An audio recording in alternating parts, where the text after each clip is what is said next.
Agora, então, nós vamos ter a palestra do Dr. Fábio. Eu vou ler o mini currículo aqui do Dr. Fábio. Eu até já sei de cor, né, Fábio? Já tantas vezes que a gente tem lido, né? Mas eu vou dar uma olhada com calma, pode ser que tenha crescido mais. Dr. Fábio é coordenador de controle interno do Tribunal de Contas do Estado de Sergipe, é advogado, especialista em direito penal e processual, penal e em direito administrativo e licitações, e foi membro da Comissão de Estudos sobre Licitações e Contratos da OAB Sergipe. É perito contábil, especialista em auditoria governamental e em perícia contábil. Atua há mais de 19 anos como perito judicial contábil no Judiciário do Estado de Sergipe, Justiça Estadual e Justiça Federal. Foi diretor e presidente da Empresa Municipal de Serviços Urbanos, a Ensurb. Foi membro do Conselho Fiscal da Empresa Sergipana de Tecnologia e Informação, a Enjets. Foi membro do Conselho Fiscal da Companhia de Processamento de Dados de Sergipe, a Prodase. Foi membro do Conselho Fiscal do Banco do Estado de Sergipe. Foi membro do Conselho Municipal de Desenvolvimento Urbano e Ambiental, o CONDURB, do município de Aracaju. E foi gerente-geral da agência do Banco Excel Econômico S.A., de agência do Banco Econômico. É professor universitário em cursos de graduação e pós-graduação. Então, doutor Fábio, nós o convidamos para que o senhor possa vir proferir a sua palestra de hoje.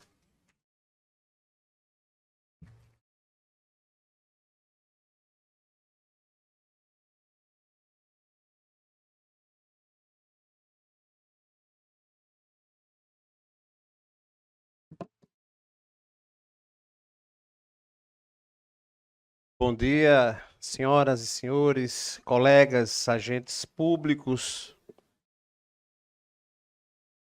autoridades presentes, colegas do Tribunal de Contas do Estado. Queria fazer um agradecimento especial aos colegas controladores dos municípios, de órgãos do Estado, e fazer uma breve referência ao professor Edgar Guimarães, que no dia de ontem, com um testemunho de alguns colegas, fez referência em um questionamento sobre a diferença entre terrorista e controlador.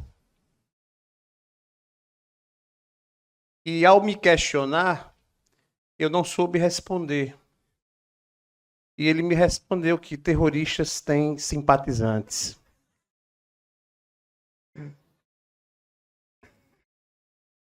Então, de imediato, eu olhei para um colega, Marcos, que teve que se ausentar, foi à presidência, que se diz muito amigo meu, e disse que a amizade que ele tinha por mim era pura falsidade. Mas queria agradecer primeiramente a todos os senhores pela presença, dizer que o evento já é um sucesso, Carla, pelo alcance, pelo número de participantes desse evento, pela qualificação dos palestrantes, e eu me sinto honrado em fazer parte desse hall de palestrantes. Então, queria agradecer primeiro ao conselheiro presidente Flávio Conceição, que sem o apoio dele, esse evento não estaria acontecendo hoje. Ao amigo conselheiro aposentado, diretor da Escola de Contas, Carlos Alberto Sobral de Souza, a minha amiga, doutora Patrícia Verônica, e a competente coordenadora pedagógica da Escola de Contas, responsável, junto com sua equipe, pelo sucesso desse evento. Fomos muito elogiados por muitos participantes, pela organização, pela receptividade, pelo calor humano que as pessoas foram recebidas e acolhidas aqui em nossa casa. Então, a Escola de Contas, eu quero fazer isso em seu nome, parabenizar a Escola de Contas e agradecer mais uma vez por me trazer essa honra de poder participar de mais um evento de tamanha envergadura. E queria também fazer uma referência aqui é o meu amigo Marcos Alcântara. Eu não estava presente, mas eu quero dizer aos senhores que a plateia aqui, muito embora enorme, temos uma superior ainda nas redes sociais. Eu recebi uma informação sobre um elogio às minhas vestes. Eu não estava presente, mas eu vou responder ao amigo. Diante de tantas estrelas que brilharam ontem, e suceder o amigo, e eu faço sempre essa referência, vou repetir aqui as palavras do conselheiro Luiz Alberto, quando apresentado ao colega Marcos Alcântara pelo procurador-geral João Augusto Bandeira dos Anjos, quando ele falou que o dos melhores, não, o melhor quadro que nós temos aqui no estado de Sergipe para tratar sobre o tema é Marcos Alcântara, ele não falhou. Ele não mentiu, porque é. E eu vou dizer aos senhores, a primeira pessoa que eu procurei no dia 1º de abril de 2021, quando a lei foi publicada, foi Marcos Alcântara. Inclusive, confesso aos senhores, com muitas dúvidas, porque a lei foi publicada, e a primeira coisa que nós fazemos, todos nós aqui, acredito eu, principalmente as pessoas que atuam, militam na área do direito, é consultar a legislação no site do Planalto. E no dia 1º de abril de 2021, a lei ainda não estava lá. Eu disse, é pegadinha do malandro. Liguei para Marcos, prontamente ele me atendeu. Talvez a primeira live, a minha foi a primeira live que eu fiz sobre o tema,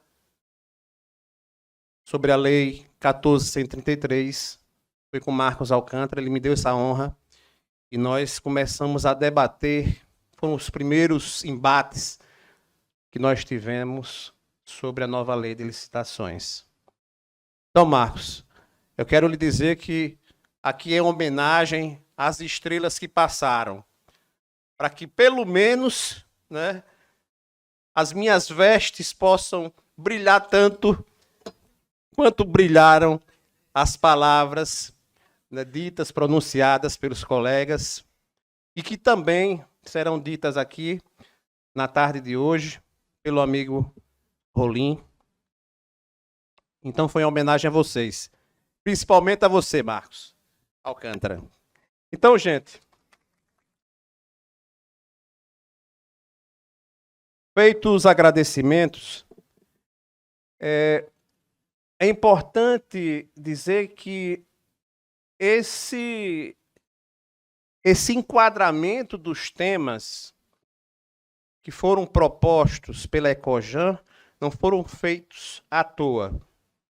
A gente tem, quer queira, quer não, um link, e o Marcos costuma dizer, é uma partida de vôlei, um levanta e o outro corta.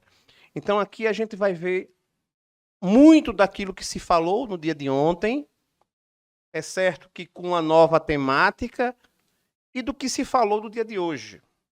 Vamos fazer referência a algumas falas do colega Marcos, em relação à regulamentação, principalmente em relação às dispensas eletrônicas, que foram questionadas, foi um questionamento realizado no dia de ontem ao professor Dr. Edgar Guimarães, e dito aqui pelo professor Marcos Alcântara. Então a gente vai dar continuidade, fazer um link, mas sobre uma outra ótica, que é justamente sobre a transparência. E a professora Patrícia falou uma coisa importantíssima, a gente tem que separar definições, alhos de bugalhos. O que é publicação, o que é transparência. No direito, a publicação ela dá eficácia aos atos. Ou seja, para que um contrato tenha eficácia no mundo jurídico, ele deve ser publicado. A transparência tem outro viés. é justamente prestar informações a quem de direito, ou seja, a quem é parte interessada, os órgãos de controle, a sociedade e a todos aqueles envolvidos e interessados em contratar com a administração pública, no caso específico. E o professor Marcos falou em uma questão muito interessante, que é a questão cultural. E aqui a gente vai abordar sobre essa questão cultural, que talvez seja o maior desafio que nós tenhamos a partir de agora. Nós estávamos conversando a respeito dos eventos que o Tribunal de Contas já promoveu, outros eventos que empresas de consultoria, exemplo da CAT também já promoveu, vem promovendo, outras empresas. E o que eu tenho falado repetidamente é que os senhores estão qualificadíssimos. Eu tenho dito e disse ontem ao professor Edgar, no dia de ontem, no almoço, que há muitos anos atrás era um sacrifício a gente trabalhar, a gente fazer uma palestra, a gente ministrar um curso, justamente por conta de certas dificuldades que nós encontrávamos de compreensão, por falta de conhecimento técnico, de qualificação técnica. E hoje não. Hoje não só alguns gestores, a maioria dos gestores tem qualificação, graduação, especialização, e a grande maioria dos agentes públicos são pessoas com alta qualificação e interessadas por aprender, por conhecer. Não à toa a gente está com o auditório repleto, não só aqui, como no mini auditório, e como milhares de pessoas nos acompanhando pela internet, pelo YouTube. O que é que falta agora a nós? É darmos os primeiros passos. Ou seja, conhecimento, a busca do conhecimento. A gente tem experiência aí de praticamente 2 anos de cursos, de eventos. Agora a gente precisa colocar a mão na massa. É trabalhar. E o que é importante falar, gente, em trabalho, a gente tem que fazer um link, quer queira, quer não, com conhecimento. E esse questionamento sempre é feito em todos os encontros. O Marcos fez, a Patrícia fez. Quantos de vocês já leram toda a legislação? Estão nos ouvindo aqui? Será que é suficiente aquilo que a gente passa para vocês, para que vocês apliquem no dia a dia, nos municípios de vocês, nos órgãos do Estado, onde vocês trabalham? Isso aqui funciona mais ou menos como uma graduação, uma pós-graduação. A gente orienta, mas se vocês não buscarem, vocês não alcançam. Então a gente precisa fazer o dever de casa, fazer a leitura. E a gente só aprende exercitando. E o que a gente está precisando fazer é justamente o quê? Exercitar. O governo federal começou a exercitar. Está começando a aprender. E a gente precisa fazer isso. Inclusive, errar que faz parte da vida. Talvez nós aprendamos mais errando do que acertando. Porque a gente aprende o caminho a não ser seguido, pelo menos. A gente pode não saber o caminho a ser perseguido, mas aquele caminho a não ser repetido, a gente sabe. Então, o que a gente precisa fazer é isso. E eu trouxe uma frase de um premiado do Nobel de Economia do ano de 2001, foi conselheiro do presidente Bill Clinton no período de 97 a 2000. Essa frase é de 1999.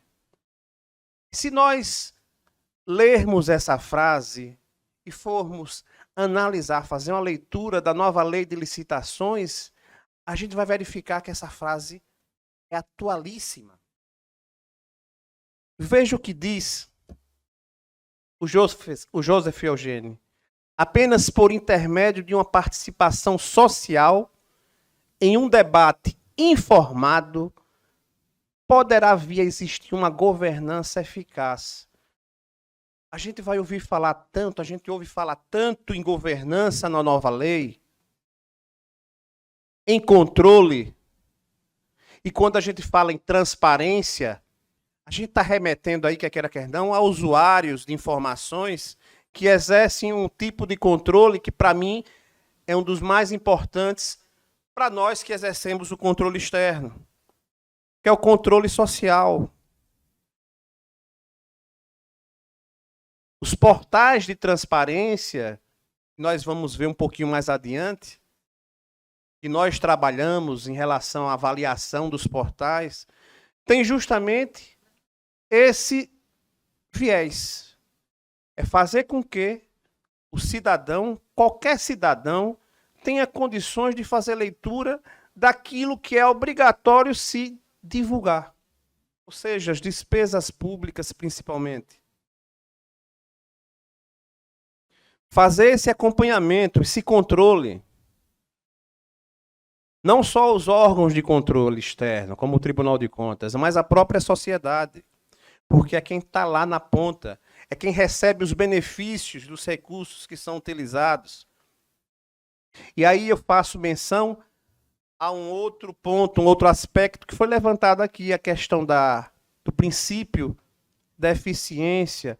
Não é suficiente para a gente, enquanto órgão fiscalizador, e é por isso que nos nossos julgados, aqui no Tribunal de Contas, a gente tem valorizado os princípios, ou seja, a obediência aos princípios da administração pública, da lei de licitações. Porque não é suficiente para a gente verificar a legalidade do processo.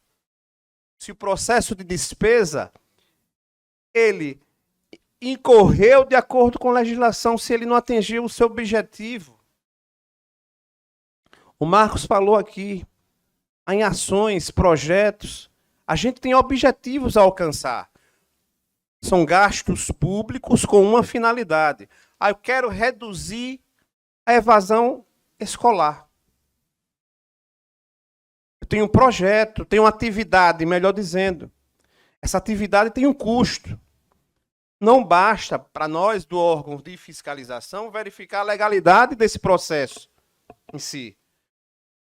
Mas se esse gasto atingiu o seu objetivo, se atendeu à finalidade, e a finalidade é o interesse público da sociedade.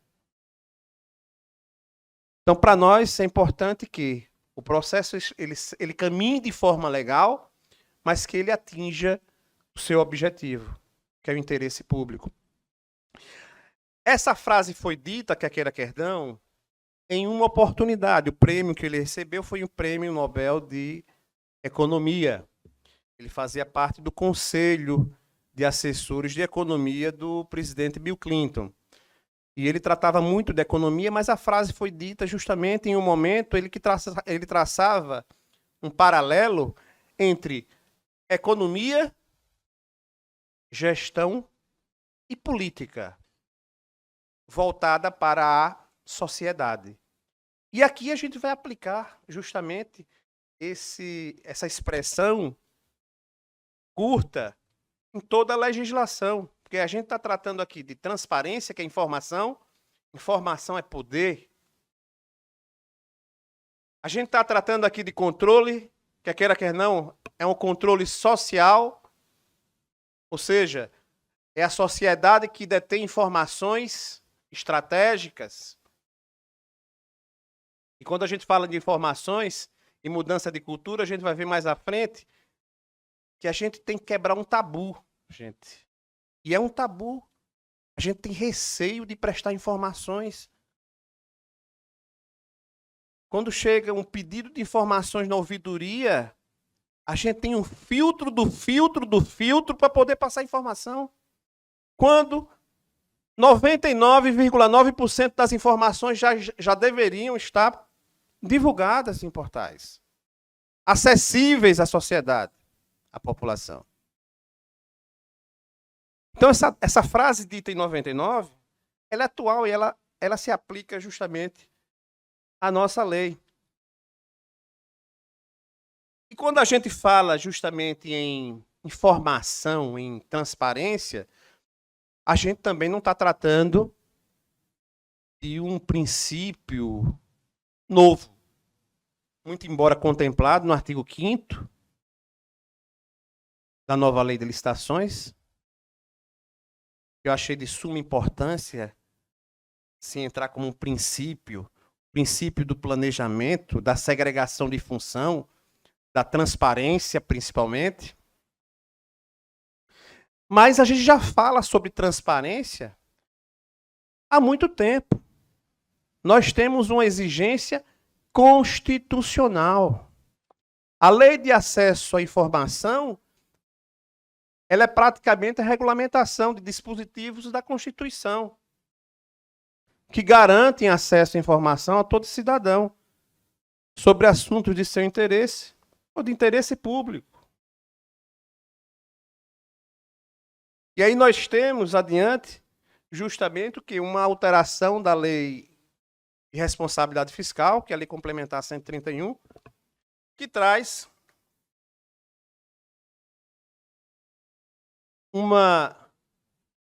eu posso dizer assim, uma forma bem forte, explícita, sobre a necessidade de mudança de cultura, para que o cidadão possa ter informações, não só quando solicitadas, mas principalmente informações já disponibilizadas nos portais de transparência. Vejam o que aqui diz o artigo 48, inciso 2º da Lei de Responsabilidade Fiscal, alterada pela Lei Complementar 131. Liberação ao pleno conhecimento e acompanhamento da sociedade em tempo real. Estava conversando com o Rolim aí, falando sobre se a FIC, o problema que a gente está enfrentando aí nos municípios, D+1, aqui é de 2009. A gente está tratando de uma coisa de 2009, onde as informações elas já deveriam estar disponibilizadas nos portais, nos sítios dos municípios, dos entes públicos, desde 2009, em tempo real. E eu vou falar aos senhores, nós estamos trabalhando com um sistema, para quem já nos acompanhou em algumas palestras, em alguns cursos, o nosso sistema, o Sagres, ele foi concebido com uma intenção. Foi justamente obter acesso ao banco de dados dos municípios. Porque quem tem lembrança, e muitos jovens aqui, mas alguns devem recordar, do nosso sistema antigo, o SISAP, nós tínhamos informações que eram informações controvertidas entre aquelas dispostas no SISAP e aquelas dispostas no sistema dos municípios dos senhores. Então, nós tínhamos 2 trabalhos aqui no Tribunal de Contas. Era justamente fazer um levantamento dos dados oferecidos pelo SISAP e os dados oferecidos documentalmente através do sistema utilizado pelos senhores. E quais seriam os dados que seriam utilizados como sendo os corretos? Lembro eu que na época, em 2016, 2017, o presidente da época disse o seguinte: nós temos resolução que diz que o julgamento das contas deve ser realizado através das informações prestadas pelo SISAP. Então, se as informações forem inconsistentes, que o gestor ele faça suas ressalvas no recurso de reconsideração. Mas foi quando nós mudamos o sistema. E esse novo sistema, o Sagres, ele tem essa intenção. Ele, quando foi concebido com essa intenção. De quê? Capturar o banco de dados dos senhores. A prestação de contas seria a prestação de contas mensal. E anual seria o quê? A consolidação da prestação de contas mensal. Seria o quê? Uma facilidade para os senhores e uma facilidade para nós. A auditoria seria feita, como já vem sendo feita, né? À distância. Porque nós temos informações. Hoje nós temos informações. As diligências que são feitas em casos excepcionais. Mas a intenção do novo sistema é justamente esse. De buscar essas informações. Daí a importância que de nós falarmos sobre transparência. Que a transparência trata de quê? De informação. Sem informação, nós não temos conhecimento. Sem informação, nós não temos controle. E o que é que a gente precisa mudar? É justamente essa cultura do sigilo. Foi como eu disse anteriormente, que quando chega uma demanda na ouvidoria, a gente tem que fazer um filtro. O que é que a gente pode entregar? Às vezes são informações de despesas que são públicas, que deveriam já estar disponibilizadas.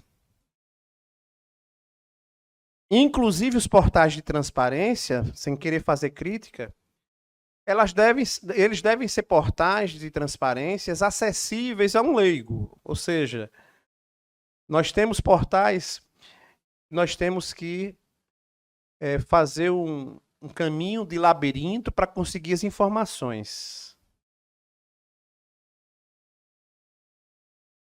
O que a gente tem que fazer é facilitar que essas informações possam chegar a toda e qualquer pessoa interessada. Principalmente uma pessoa que não tem muito manuseio com informática. Então a gente tem que acabar com essa cultura do sigilo, de achar que tudo não pode ser entregue, ou seja, o que é despesa pública, o que é receita. As exceções, elas são tratadas justamente na lei de acesso à informação. E o que é exceção? É justamente o que? O sigilo. A gente tem documentos sigilosos, sim. Quando afetam o quê? Quando afetam a segurança da sociedade e do próprio Estado. E a gente tem um rol de situações disciplinadas na lei de acesso à informação. Então, a gente está tratando de uma exceção. A regra geral é justamente disponibilizar essas informações. E a cultura do acesso à informação que nós temos que adquirir a partir de então não é fácil. Por quê? Porque nós trabalhamos com a lei 8.666 ainda com essa dificuldade, com a cultura equivocada de que não se poderia informar nada. Tanto é que a gente vem trabalhando transparência há pouco tempo, gente. Há quantos anos o Tribunal de Contas vem trabalhando portal de transparência? São poucos anos. Salvo engano aí, 6, 7 anos, avaliando portais. Acredito eu que não chega a isso. Mas a imposição vem de muitos anos atrás. Então essa cultura a gente tem que mudar. E a nova lei de licitações está trazendo, inclusive, novas imposições para divulgação de informação. Ela fala de publicações, sim, a gente tem uma modificação na forma de publicação dos atos, ou seja, para dar eficácia aos atos, mas temos também algumas alterações em relação à transparência dessas informações. É importante trazer aqui uma informação para os senhores, principalmente para os órgãos jurisdicionados que, muito embora a avaliação que nós temos, as recentes avaliações foram melhoradas em relação aos portais, é que nós vamos ter uma alteração, sim, na métrica de avaliação dos portais de transparência em decorrência da nova lei de licitações. Nós tivemos um encontro com a nossa turma da Diretoria de Controle Externo de Obras e Serviços, capitaneada pela Coordenadoria de Auditoria Operacional, trabalhando justamente sobre transparência, e o nosso diligente coordenador entrou em contato com o representante da Tricom e nós já estamos diligenciando, inclusive, a necessidade de alterarmos a métrica de avaliação dos portais, justamente em decorrência da alteração que nós tivemos na nova lei de licitações. Então, como eu disse aos senhores, informação é conhecimento. Sem conhecimento, sem informação, a gente não tem controle. Nenhum tipo de controle. Sem informação, o Tribunal de Contas não exerce o controle externo. Sem informação, a sociedade não exerce o controle social. Sem informação, o controle interno não exerce o controle. E aí eu faço também uma ressalva, senhores, e é importante fazê-la porque essa nova lei ela traz uma alta responsabilidade para a alta administração, para as autoridades competentes, que têm competência por designar agentes públicos para atuarem nas atribuições de agente de contratação, pregoeiro, comissão de contratação, fiscal de contrato, gestor de contrato. E eu estava conversando há pouco com uma colega, fazendo um paralelo com o regulamento do governo federal e uma resolução que nós temos de 2015, resolução ATRICOM, que é da Associação Nacional dos Tribunais de Contas, resolução número 4 de 2015, que responsabiliza a autoridade superior pela ausência de infraestrutura dos controles internos. Na nova lei de licitações, o que a gente percebe é que essa responsabilidade ela está estendida justamente quando da designação desses agentes públicos para exercerem essas funções. No próprio regulamento do governo federal, ela traz essa responsabilização.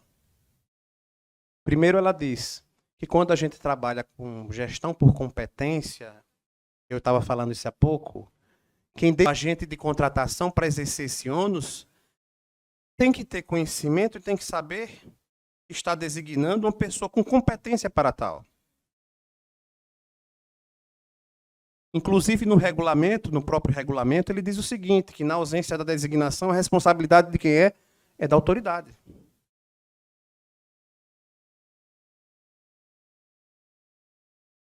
Quando ele designa o fiscal de contrato, que acumula vários contratos para fiscalizar, e aí a gente já tem entendimento do TCU, né?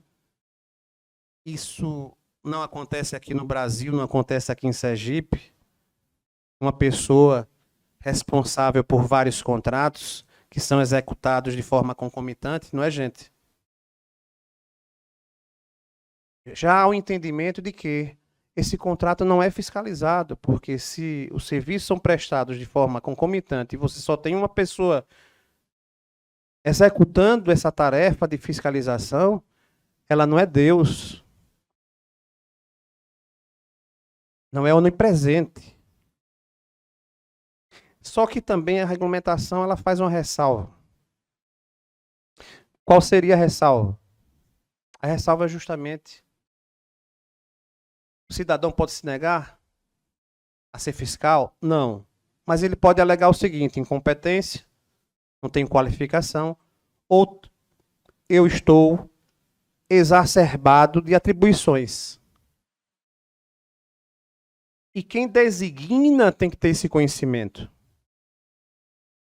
Ele tem que saber se a pessoa ela tem competência e se ela tem condições de executar.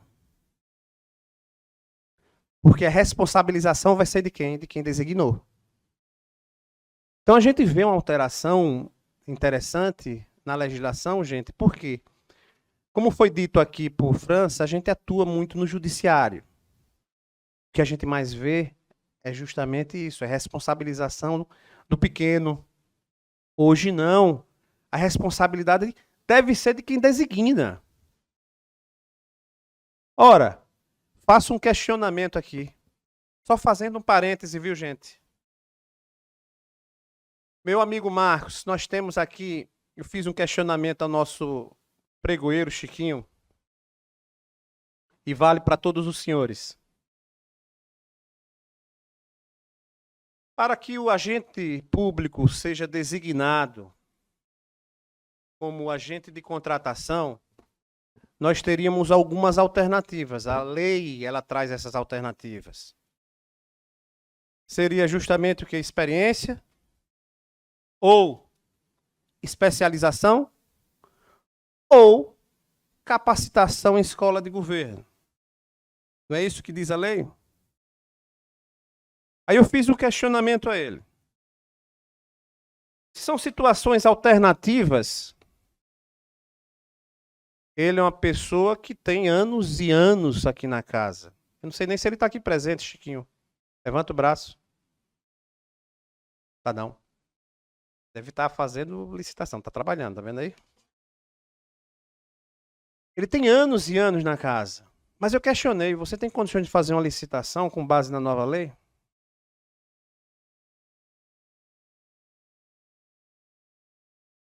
Eu posso dizer que ele tem experiência em relação à nova lei, à execução? Bom, ele tem experiência com licitação? Tem.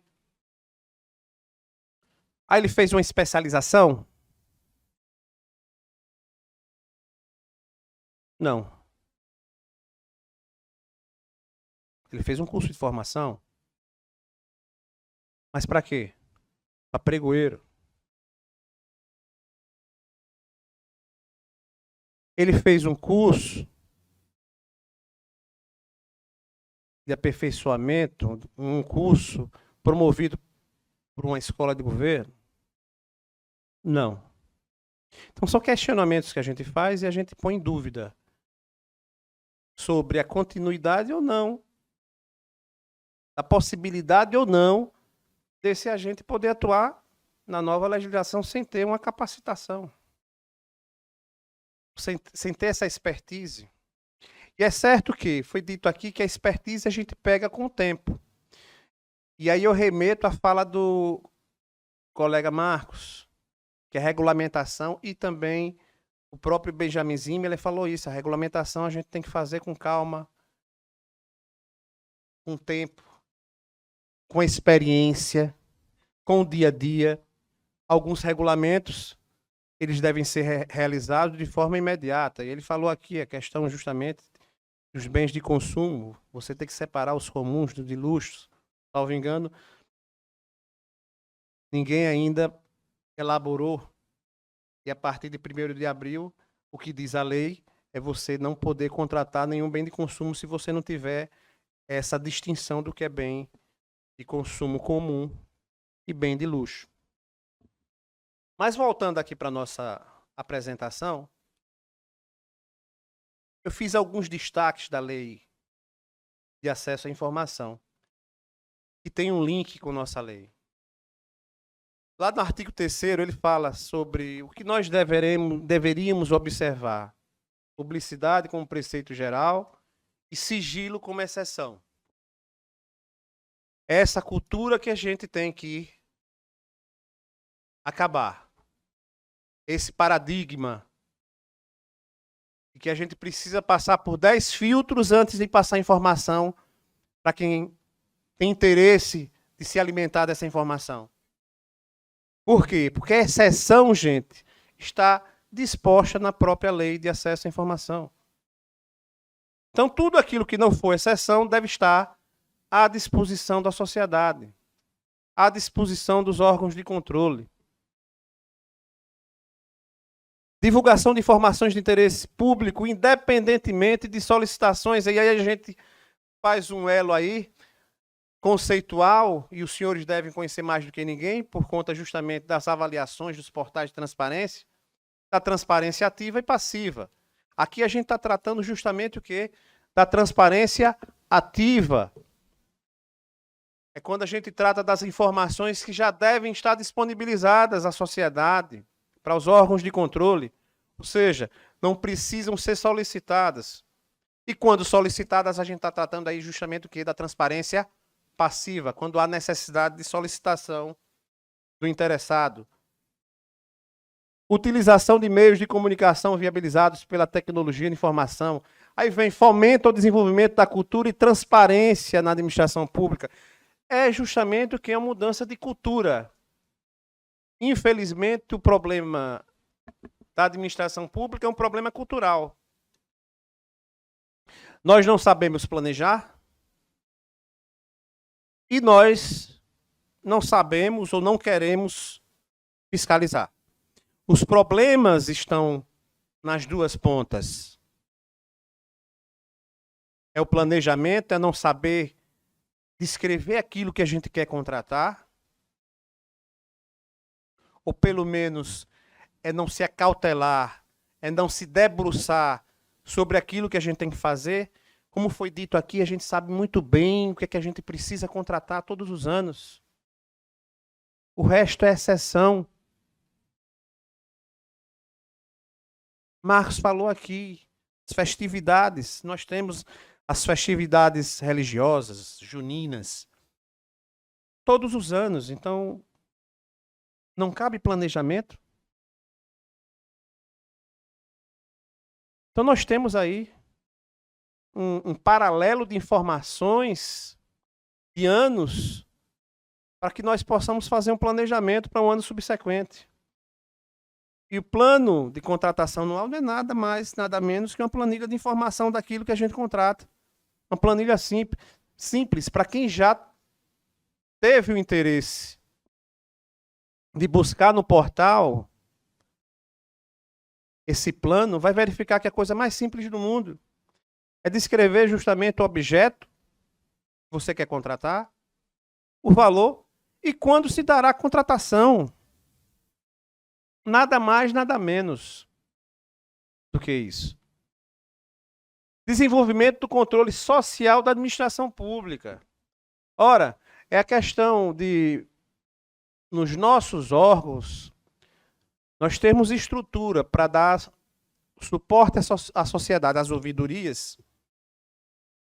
Nós tínhamos aqui um projeto interessantíssimo, que era justamente o desenvolvimento do espírito cidadão dos jovens que estudam na rede pública estadual, TCE, vai à escola, é justamente promover, incentivar, né, o adolescente a criar esse espírito público de poder controlar os gastos públicos. E a gente levava esse questionamento, como é que é a merenda escolar aqui? E a gente tem muitos problemas, inclusive, em relação à merenda escolar, desvio de recursos públicos. Então a gente fazia esse questionamento. Olha, vocês são os principais fiscais dessa despesa. Porque vocês são os consumidores finais. Então vocês têm que desenvolver esse espírito de fiscalizadores, de controladores.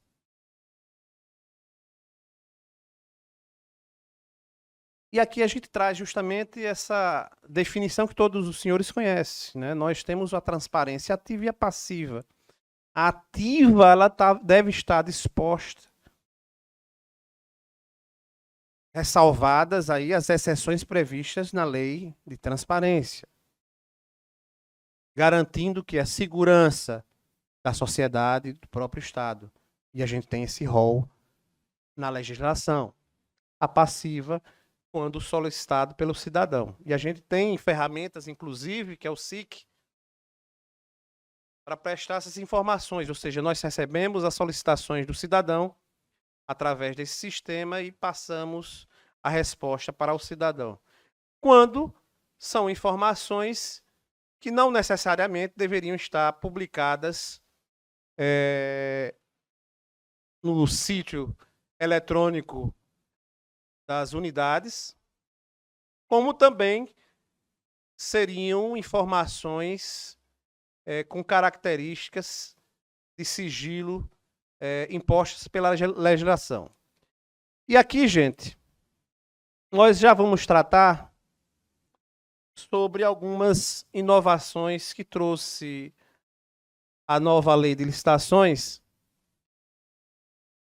sobre o processo de transparência. E aí a gente fala transparência, divulgação, publicação.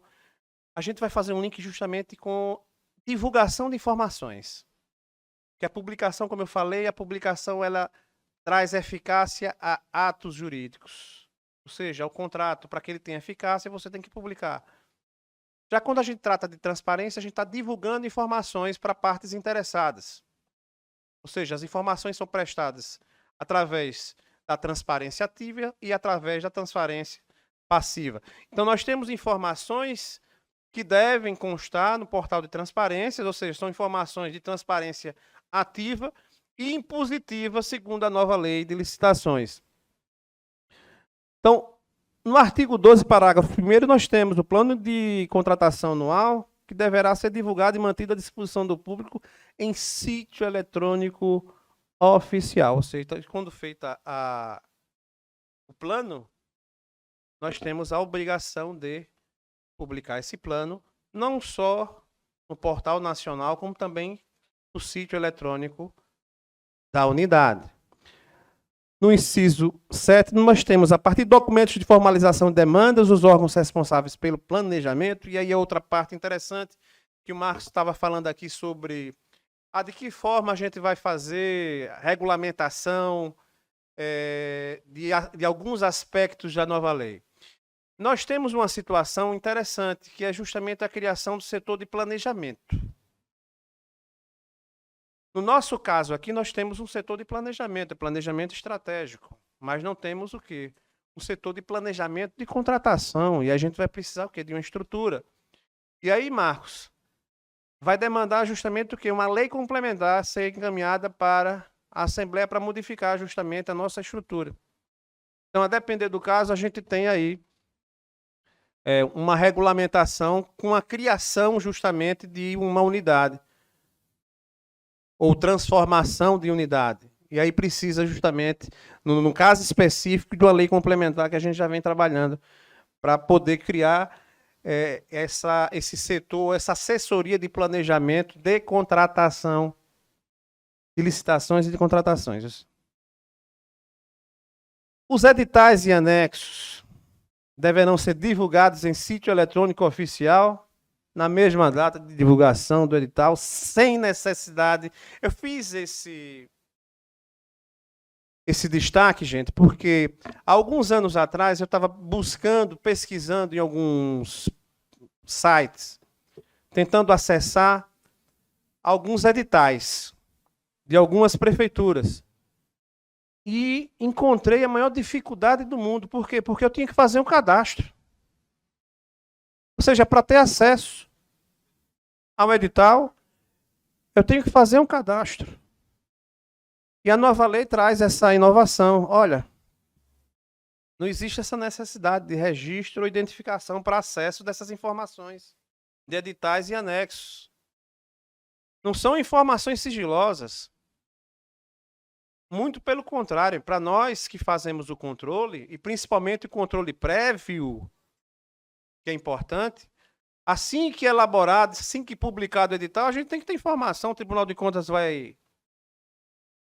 ele recebe, mas a gente pode consultar pelo sítio eletrônico da unidade, sem necessidade de se realizar esse cadastro.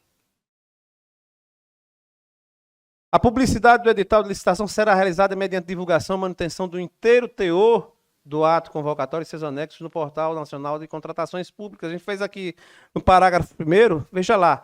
Sem prejuízo do disposto no caput, é obrigatória a publicação do extrato do edital no Diário Oficial da União, do Estado. A gente tem aí a nova forma de publicação, ou seja, de dar eficácia aos atos, e nós temos uma nova forma também de transparência, que é justamente através do Portal Nacional de Contratações, que, muito embora não seja impositiva a obrigação de se realizar procedimento licitatório pelo portal, você faz, por obrigação, a divulgação dessas informações pelo Portal Nacional. E aí vem, nós tivemos ontem uma fala do professor Edgar sobre as contratações por inexigibilidade, e ele falou justamente sobre esse tópico aqui, né? A questão da publicação, divulgação do extrato do contrato decorrente do processo de inexigibilidade ou da autorização da contratação. Nós temos aqui em relação às dispensas, Marcos, e aí sim, eu achei um aspecto polêmico para que a gente pudesse tratar. Aqui a gente só exemplifica porque a doutora Patrícia e o Edgar trouxe essas informações dos valores justamente consignados no artigo 75, parágrafo 1º e 2º, mas justamente para trazer essa informação aqui, ó. O Marcos falou, olha, na nova lei se contempla a obrigatoriedade da dispensa eletrônica. Nós temos, e a gente vai ver mais adiante, são pareceres, e na própria lei se dificulta a coleta de preços através de fornecedores. Ou seja, hoje, para você coletar preços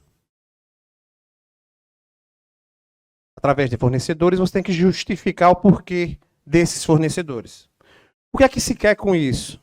É justamente impedir que nós tenhamos aí um dos maiores problemas que nós enfrentamos nas contratações diretas em razão do valor.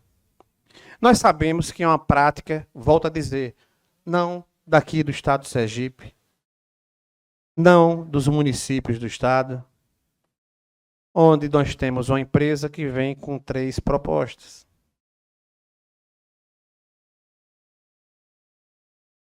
Com 4 propostas. Nós sabemos a dificuldade que é coletar preços. Quase ninguém quer. Mas geralmente aparece um já com 3 propostas. Qual é o reflexo disso, gente? Qual é o problema que nós temos aí? Isso vai interferir justamente no preço da administração. Do valor orçado pela administração. E o que tem ocorrido justamente no judiciário, Marcos, sabe o que é? Poder Judiciário, Justiça Federal, nós temos várias ações movidas pelo Ministério Público Federal, dizendo que o processo de sobrepreço, no mínimo sobrepreço, né, que a gente está falando aí, que a consequência pode ser outra, está não na contratação, mas na estimativa dos valores orçados pela administração. Então, a partir do momento que a gente faz o quê? Um orçamento para a administração, pegando informações de fornecedores potenciais contratados, esses valores podem estar viciados. Podem estar superestimados. E quando você faz o pregão e você tem um desconto no pregão, a economia é economia fictícia. Porque ele sabe que no pregão se queima gordura. Então, se eu recebo de uma empresa 3 propostas, que é uma prática que infelizmente ainda se tem, e a gente sabe que tem, temos que buscar outras alternativas. E essas alternativas foram trazidas pelo legislador. Não só pela nova lei, como também em regulamento, e a gente pode fazer também, a gente pode regulamentar, mas como o Marcos falou, regulamentar o que já está regulamentado na própria lei.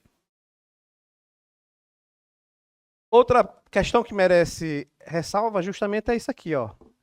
Quando ele fala que nós temos 3 dias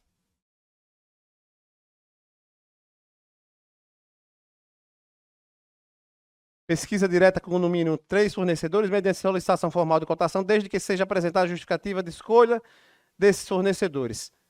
Ou seja, a gente está barrando, a gente está dificultando essa modalidade de consulta. E aí nós temos, a gente está trazendo aqui um entendimento do TCU, e aqui em homenagem à nossa querida Cristiana Fortini, que foi, eu busquei num artigo que foi publicado por ela na revista Consultor Jurídico, o tema é o Acórdão 1875 de 2021 do TCU, que trata sobre os parâmetros para pesquisas de preços na Lei 14.133. O que é que diz aqui, ó, o Acórdão 1875?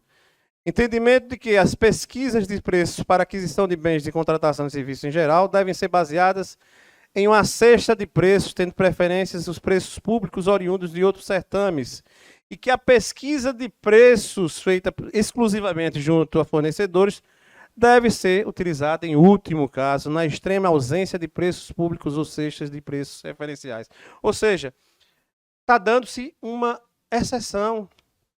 Essa alternativa seria uma exceção quando a gente não tiver justamente outra alternativa para se utilizar para coletar esses preços. Bom, outra questão interessante aqui, ó. A partir do momento em que nós tratamos aqui, Marcos, ó, anteriormente, vou passar aqui só um pouquinho para trás. E o Marcos tratou a respeito. Artigo 75, parágrafo 3º. Em ambos os casos, ou seja, os casos previstos aqui, ó, na dispensa em razão de valor para obras e serviços de engenharia e serviços comuns, as contratações serão preferencialmente precedidas de divulgação de aviso em sítio eletrônico oficial. A partir do momento, Marcos, que eu disponibilizo essa solicitação, ou seja, não é uma solicitação direta que eu faço, eu disponibilizo no sítio eletrônico.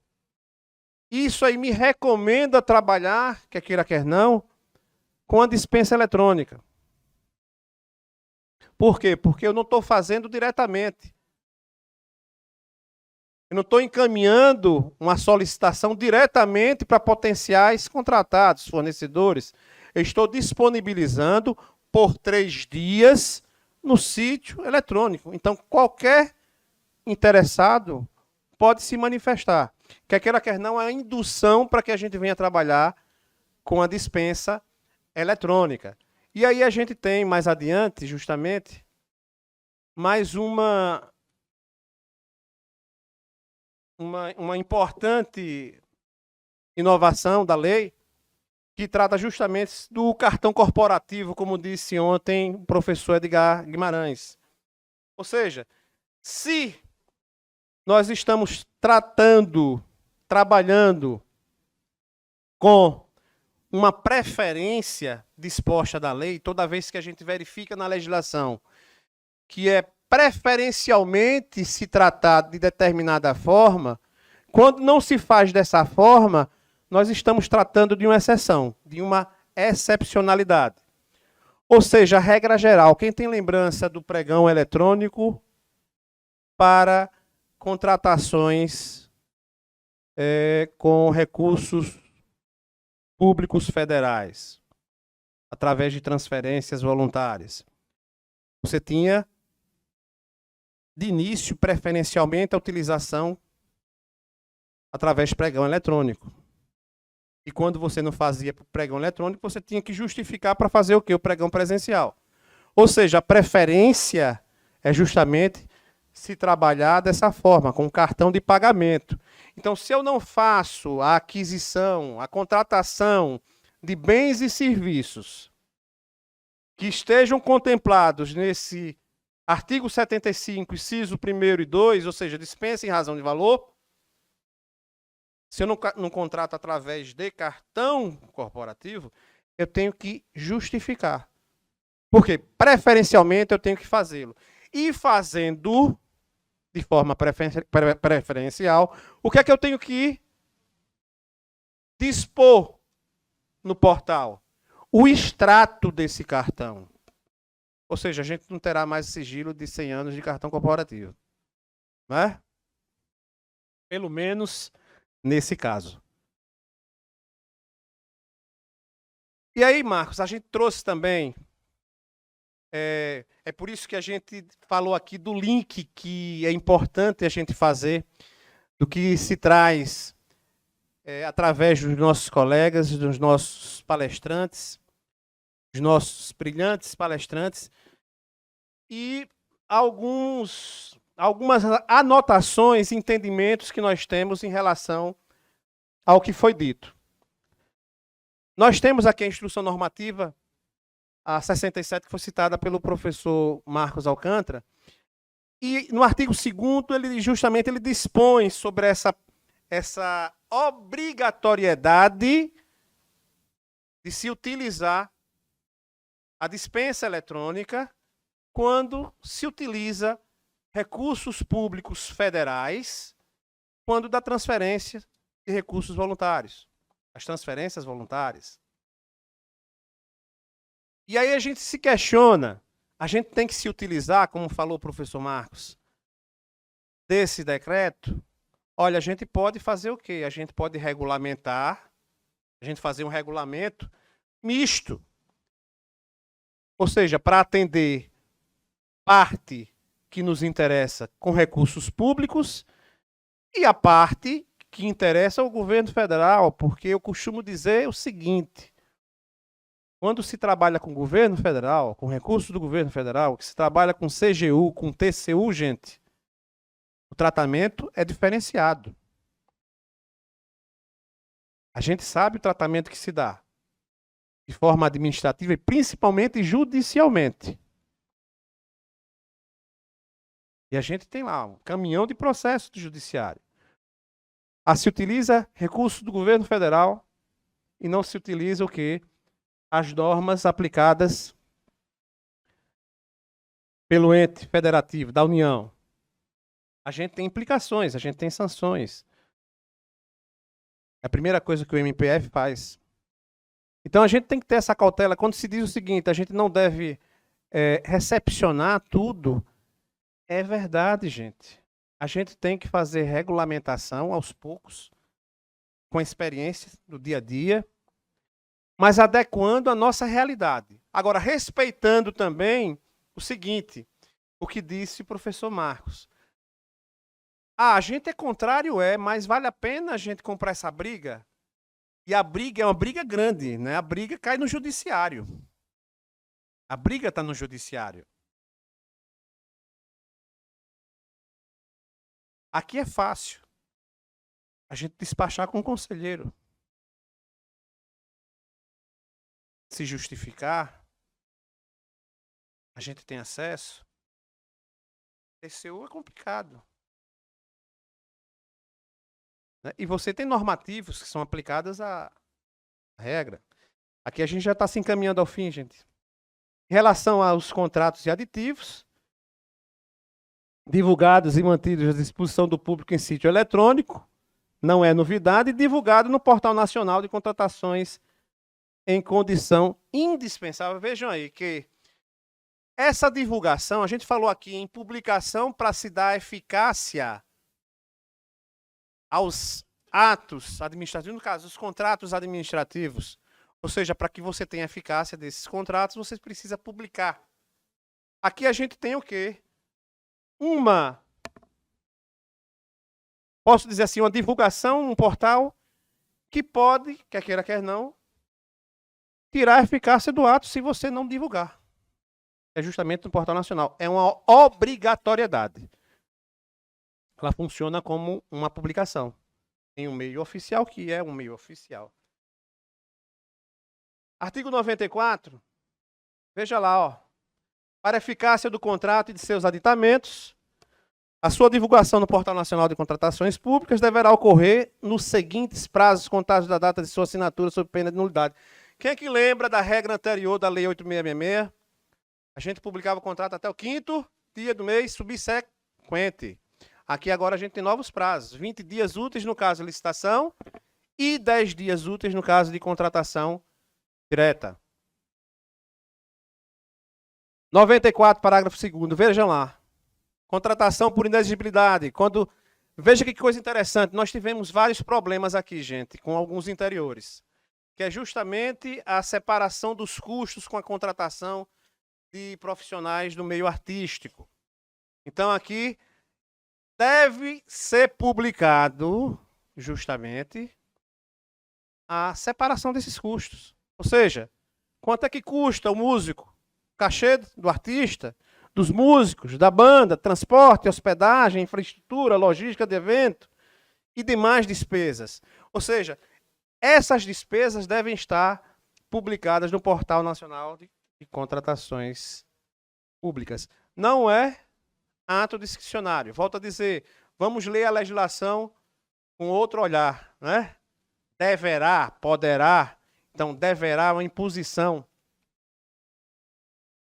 Em relação a obras, a gente está se caminhando ao fim, gente. Importantíssimo. Talvez, como foi falado no dia de ontem, pela professora Cristiane Fortini, dos maiores problemas da administração pública está justamente na execução de obras. Né? É o ralo da despesa pública, dos desperdícios, do superfaturamento, da falta de planejamento, da falta de fiscalização, estão aqui nas obras. Então, a gente tem uma inovação na lei. O que é que diz o 94, parágrafo 3º? No caso de obras, a administração divulgará em sítio eletrônico oficial, vejam lá, em até 25 dias úteis após a assinatura do contrato, os quantitativos e preços unitários e totais que contratar. Vejam, ele está obrigando que você divulgue no sítio eletrônico aquilo que você contratou, o valor que contratou, que a gente tem costume de observar só o quê? Aquelas plaquinhas nas obras públicas, dizendo quanto é que vale a obra, né? Hoje não, vai ser a obrigação de você divulgar no sítio eletrônico o valor que está sendo contratado e o valor final que você gastou. Está lá, 45 dias úteis após a conclusão do contrato, os quantitativos executados e os preços praticados. Então, você vai poder comparar e analisar o que foi que deu errado, como foi que começou uma obra de 100 milhões e terminou com 200 milhões. Isso vai ter que estar publicado. Foi uma inovação importante na nova lei. Em relação a obras também, que eu achei muito interessante, as paralisações, vejam, gente, você tem que divulgar no sítio eletrônico, sabe o quê? O responsável pela paralisação das obras. Vejam lá, nas contratações de obras, verificada a ocorrência de impedimento, ordem de paralisação, suspensão do contrato por mais de um mês, a administração deverá divulgar em sítio eletrônico oficial e em placa, continua sendo, porque é uma divulgação, mas aí a gente vai ter essa informação em placa para todo mundo ver, inclusive quem foi o responsável pela paralisação das obras, a ser afixado em local de obra de fácil visualização pelos cidadãos, aviso público de obra de paralisação com o motivo e o responsável pela inexecução temporária do objeto do contrato e a data prevista para o início da execução da obra. Veja que coisa inovadora e importante que trouxe a legislação para um dos maiores problemas da administração pública, que é justamente o que? Obras e serviços de engenharia. Não sei quantas mil obras paralisadas no governo federal a serem retomadas. Então, esse é dinheiro jogado no lixo, no ralo, Porque a gente sabe que para retomar essas obras a gente gasta uma fortuna, talvez 2 vezes mais do que se gastou para se iniciar o processo. E aí, gente, nós vamos finalizar apenas dizendo o seguinte: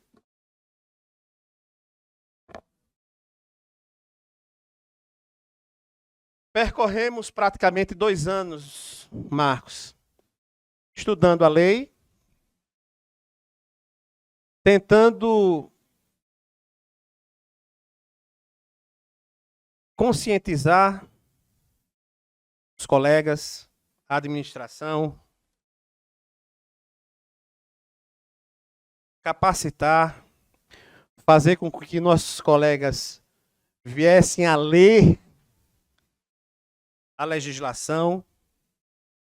E por incrível que pareça, eu disse aqui que todos vocês, boa parte dos nossos colegas da administração pública, os agentes públicos, os senhores aqui altamente qualificados, mas quando a gente pergunta, né, quem leu a lei de fato, de vez em quando a gente vê lá a galera de pelo menos 50% que não leu. E isso, assim, é preocupante, porque é uma leitura, muito embora seja uma leitura não muito fácil de se fazer, de se entender, para se aplicar no dia a dia, porque é uma leitura que a gente faz de algo que a gente vai aplicar. Não é um livro, não é um romance que a gente lê, né? E que a gente se canta e apenas lembra. Não, é uma lei que a gente tem que ler e aplicar e exercitar. Qual é a minha preocupação? É que os 2 anos praticamente se passaram. Hoje é dia 3 de março. Estamos aí há 28 dias de começar a trabalhar com a nova lei. E muito pouco ou quase nada fizemos. Mas, como disse o colega Marcos, ainda há tempo. Né?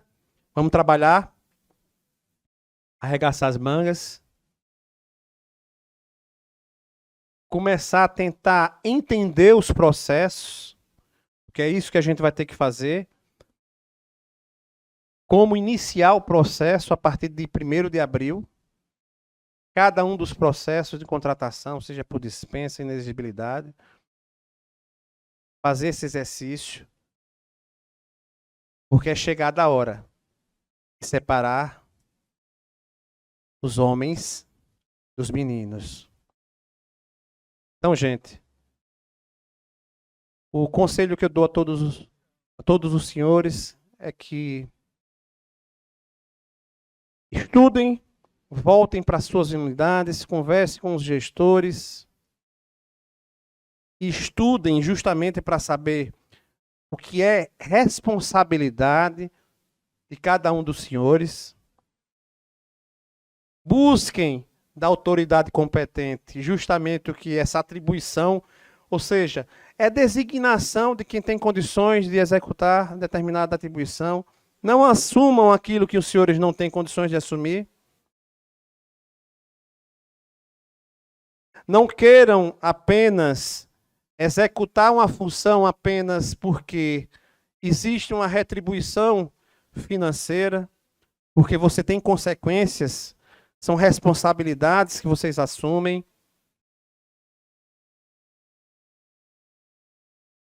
E vamos trabalhar.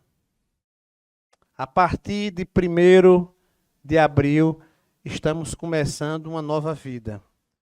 Vamos olhar para frente e dar um adeus para a Lei 8666, que muito nos serviu,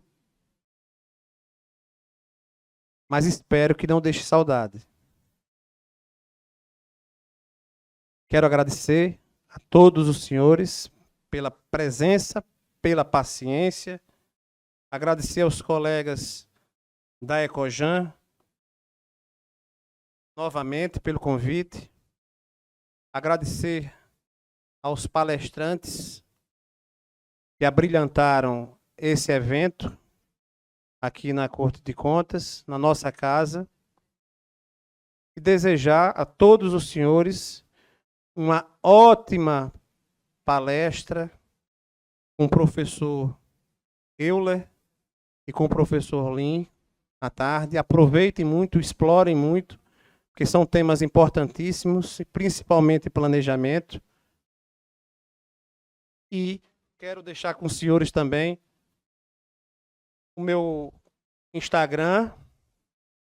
Podem mandar, para quem não teve a oportunidade de mandar questionamento, pode mandar questionamento para a gente. A gente está de portas abertas aqui no Tribunal de Contas também, para questionamentos, para consultas. As consultorias são gratuitas, a gente não cobra. E eu estou com uma pergunta aqui do Carivaldo, Nossa Senhora das Dores. É o famoso Carivaldo. É o cidadão que Marcos tem medo. Se Marcos tem medo, imagine eu. Onde e como serão incluídos os avisos de licitação que eram publicados no site do TCE? Houve alguma mudança? Está mais disponível? Carivaldo, cadê Carivaldo? Oi? Não está disponível? Você está falando das informações do jurisdicionado ou do tribunal?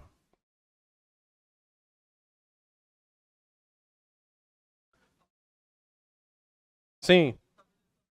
Bom, essa questão de TI, que é o Miguel, a gente vem, inclusive, cobrando um pouquinho a nossa TI para melhorar, inclusive, o acesso do nosso portal. Do nosso portal. Que é o que a gente está falando aqui, o que a lei traz de determinação é justamente o que? A evolução dos sítios eletrônicos dos jurisdicionados. Certo? Outra coisa é o quê? São as informações que são passadas de vocês para a gente. Então, nós temos uma obrigação aqui, enquanto Tribunal de Contas, que é também de disponibilizar nossas informações enquanto órgão jurisdicionado, porque o Tribunal de Contas do Estado também é órgão jurisdicionado. Então, nós temos o nosso portal de transparência com essas informações. O link que você está falando é justamente as informações que vocês passam para que a gente possa divulgar. O importante, porque a divulgação para a gente é importante para efeito de fiscalização.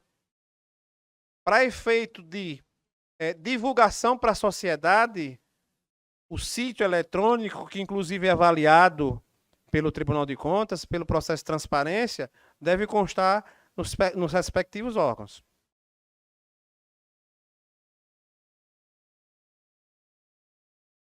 Sim, a gente tinha, inclusive, salvo engano, através do sistema anterior, uma publicação das informações dos jurisdicionados. Só que essas informações, como eu disse, são informações de interesse do órgão de fiscalização, que é o Tribunal de Contas.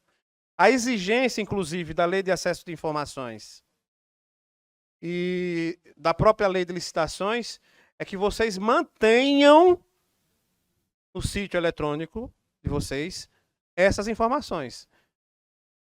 Não que sejam buscadas no Tribunal de Contas do Estado. O Tribunal de Contas vai ter essas informações para efeito de fiscalização.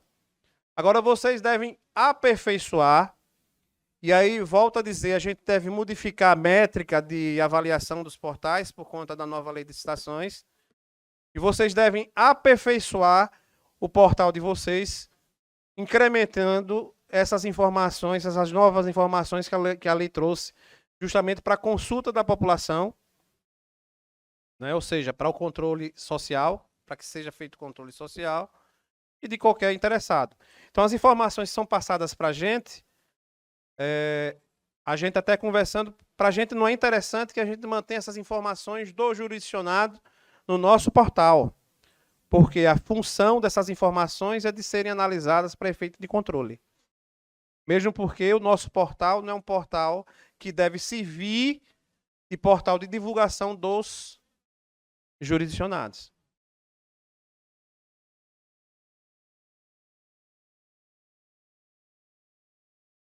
É justamente para que...